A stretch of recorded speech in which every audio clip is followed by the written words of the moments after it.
Salut YouTube! On se retrouve aujourd'hui pour une nouvelle vidéo dont je sais pas trop quel sera le sujet. En fait, c'est la 5e fois que j'enregistre et je pars un peu dans toutes les directions. C'est-à-dire qu'à la base, je voulais vous parler de pourquoi je ne fais plus tout ce qui touche Dr. Joe et la loi de l'attraction. Ça m'a mené à une espèce de rant, tout ce qui me fâche énormément du monde spirituel, qui m'a mené à mon évolution de la spiritualité. Et là, j'en suis là. Et faut que je choisisse parce que sinon, ça va être une vidéo absolument interminable. Et donc, lançons-nous. Ok, on va commencer avec Joe Dispenza parce que j'avais déjà parlé ouvertement à plusieurs reprises que je faisais son travail. Et il y a d'ailleurs des gens qui sont arrivés ici grâce à ça ou encore sur mes autres médias sociaux. Je me fais souvent demander si je pratique encore le travail de Dr. Joe ou encore la loi de l'attraction. Et la réponse est non. J'ai tout laissé tomber. Et j'ai envie d'expliquer pourquoi. Je vais essayer d'être brève. Voir que je serais capable d'être brève.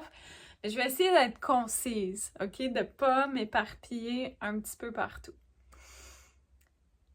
La première chose qui est arrivée pour moi, en fait, ce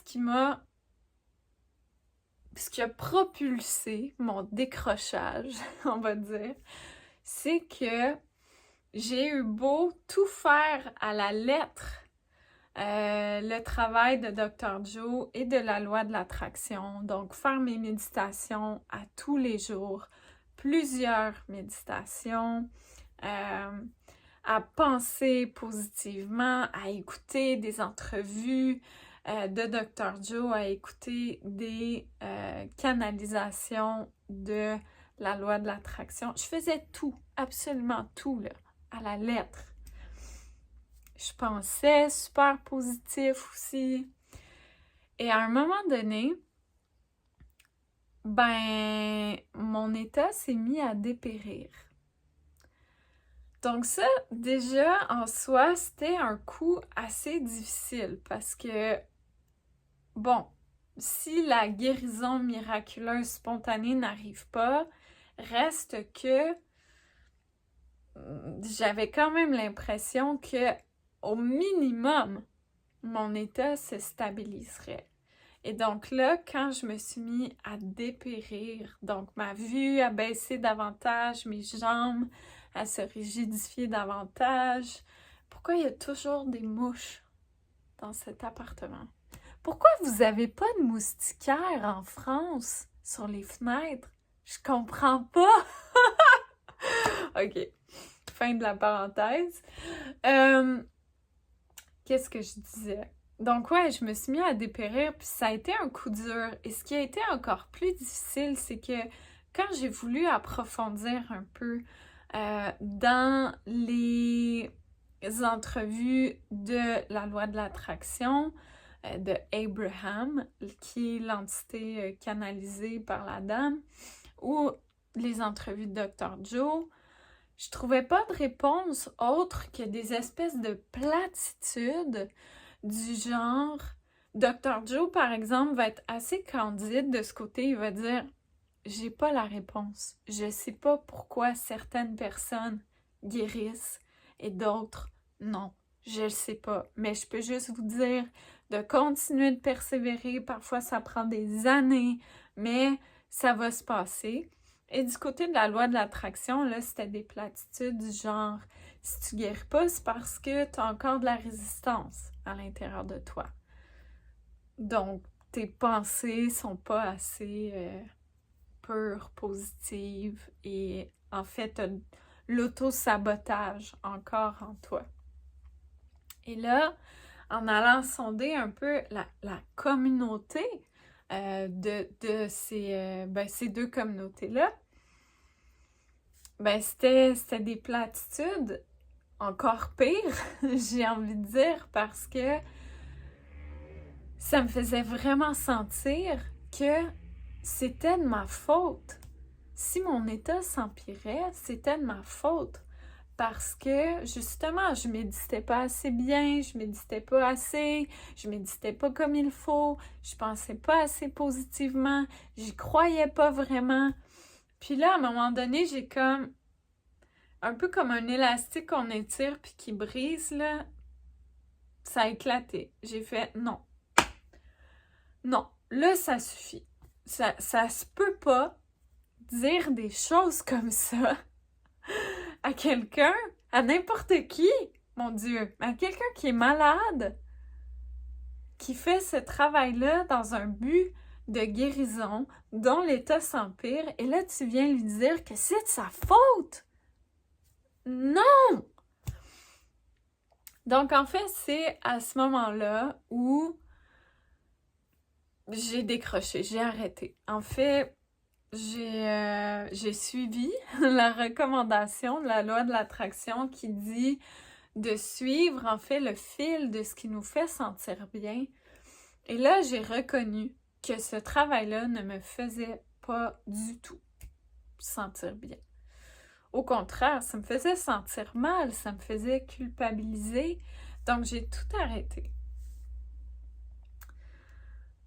L'autre chose avec laquelle j'ai un petit peu de difficulté, c'est que, par exemple, dans mon cas, j'ai effectivement vécu une amélioration physique lors d'une retraite avec Dr. Joe. Et là, c'était absolument fantastique, merveilleux, waouh, tout le monde capote, tout le monde est content. L'équipe de Dr. Joe me demande de faire un témoignage pour mettre sur sa chaîne YouTube, chose que je fais. Sauf que, à peu près 2 semaines plus tard, on va dire 3 pour être généreux, je suis revenue à la case départ. Tout le progrès physique que j'avais été chercher a régressé. Je suis revenue dans le même état physique qu'au début de la retraite. Et là, en fait, ça me fait me questionner parce que mon témoignage, par exemple, qui est encore sur la chaîne YouTube, et probablement d'ailleurs que je vais retirer mon propre témoignage sur ma chaîne parce que c'est faux. Donc, je veux pas continuer d'induire des gens en erreur. Mon témoignage est encore là sur la chaîne de Dr. Joe, puis il a inspiré des milliers de personnes.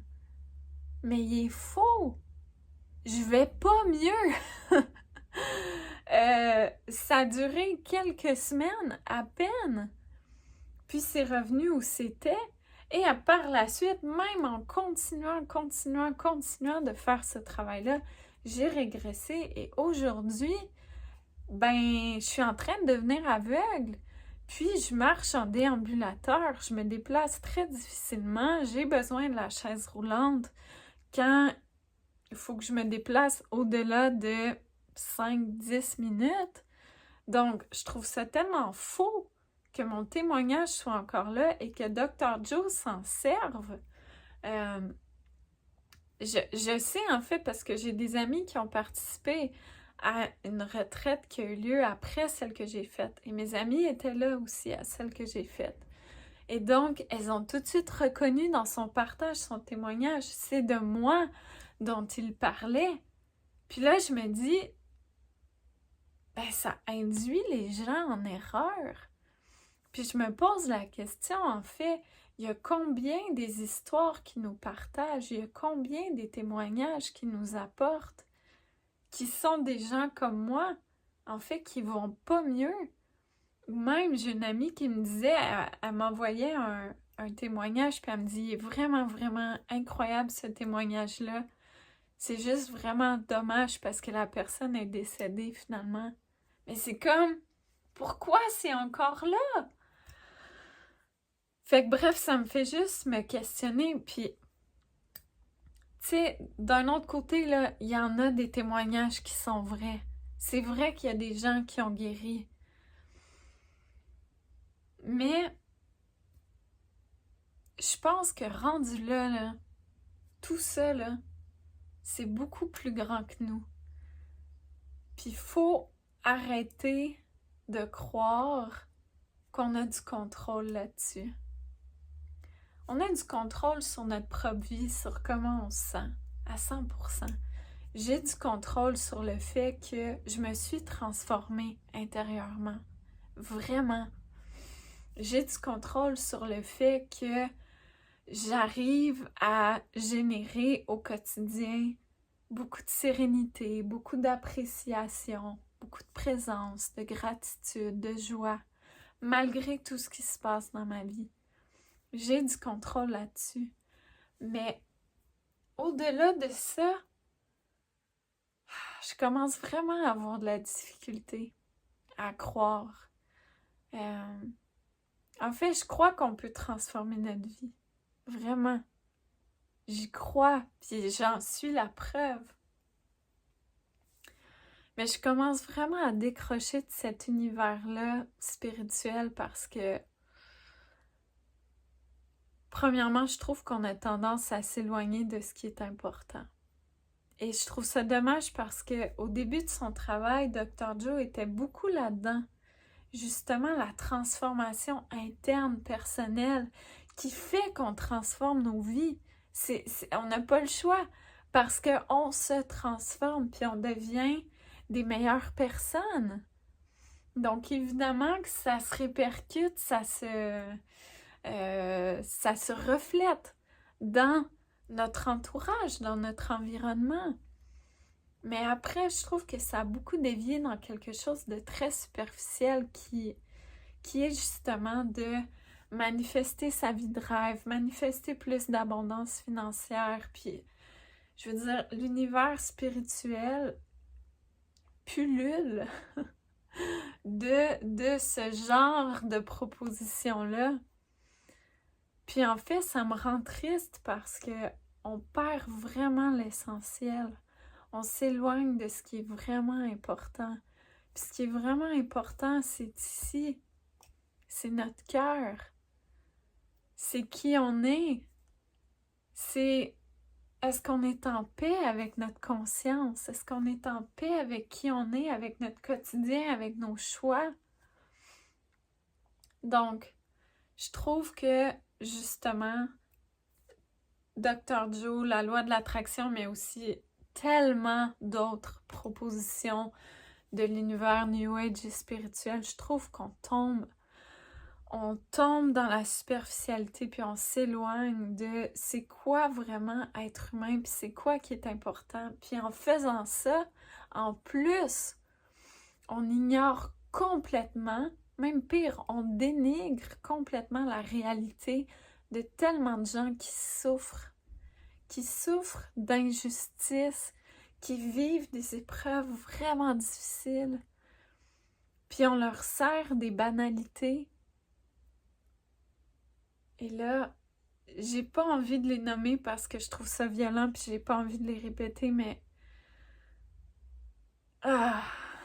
Ce qu'on dit par exemple à une mère qui a perdu son enfant ou qui a un enfant malade, ce qu'on dit à une personne qui est mourante, qui est gravement malade, ce qu'on dit à une personne racisée, qui est victime de racisme jour après jour après jour, ce qu'on sert à ces personnes-là, ça dénigre complètement leur expérience, leur réalité. Et ça fait tout, en fait, sauf du bien.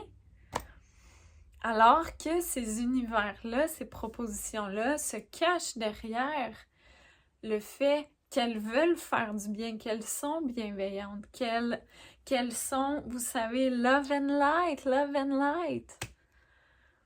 Alors qu'elles font du mal à vraiment, vraiment beaucoup de personnes. Et ça aussi, ça me fait complètement décrocher de cet univers-là. Et peut-être que dans les prochaines vidéos, je vous apporterai mon témoignage de comment, en fait, j'ai rompu avec tout l'univers New Age qui était pourtant ma réalité, mon travail. Et moi aussi, j'ai fait partie de ce problème-là pendant des années. Mais là, voilà, je me suis complètement retirée de tout ça. Peut-être que je vous en parlerai. Peut-être que je vous parlerai de ce qui compose maintenant ma spiritualité aujourd'hui. Mais pour aujourd'hui, j'avais envie de vous amener mon témoignage par rapport à Dr. Joe et la loi de l'attraction, pourquoi j'ai arrêté. Mais j'avais envie aujourd'hui d'offrir cette perspective-là pour toutes les personnes qui, comme moi, se retrouvent de moins en moins dans ces propositions-là, ou encore qui se sentent pire en les écoutant, en les suivant. Donc, juste vous amener cette perspective-là de pourquoi j'ai décroché, pourquoi je fais plus ce travail-là, puis voilà. Merci beaucoup d'avoir écouté la vidéo. Et comme, en terminant, là, je vous le répète, c'est pas une attaque. Si vous êtes des fans finis de Dr. Joe, mais tant mieux pour vous, restez fan finis de Dr. Joe. Je suis surtout pas là pour vous dire quoi faire. C'est important que chaque personne sonde à l'intérieur et reconnaisse ce qui est bon pour elle et ce qui ne l'est pas. Moi, j'avais juste envie d'amener la perspective de justement, parfois c'est pas bon pour certaines personnes, mais on n'en parle pas. Alors, parlons-en. Sur ce, on se retrouve bientôt pour une prochaine vidéo.